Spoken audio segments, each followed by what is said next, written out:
வரப்போகிற தேர்தலில் நம்ம யாருன்னு காட்டணும், நம்ம பலம் என்னன்னு காட்டணும். அதுக்காக அந்த பலமான அந்த பவர்ஃபுல்லான ஆயுதத்தை நம்ம கையில் எடுக்கணும். அந்த ஆயுதம் வேறு எதுவுமே இல்லை, ஓட்டு, வாக்கு, ஜனநாயகம். அது இருந்தால் தான் நம்ம அந்த வெற்றியை நோக்கியே நம்மளால் பயணிக்க முடியும். தமிழ்நாடே அந்த வாக்குச்சாவடி முன்னாடி திரண்டு நிற்கணும்.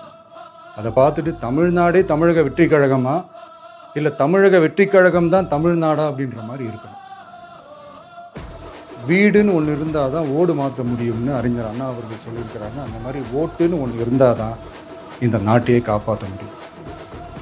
ஸோ அதனால் மைடியர் டிவிகே தோழர்களே, மைடியர் ஜென்சி படை பலமே,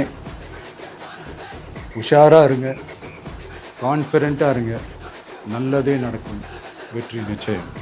மீண்டும் சந்திக்கும் வரை நன்றி, வணக்கம்.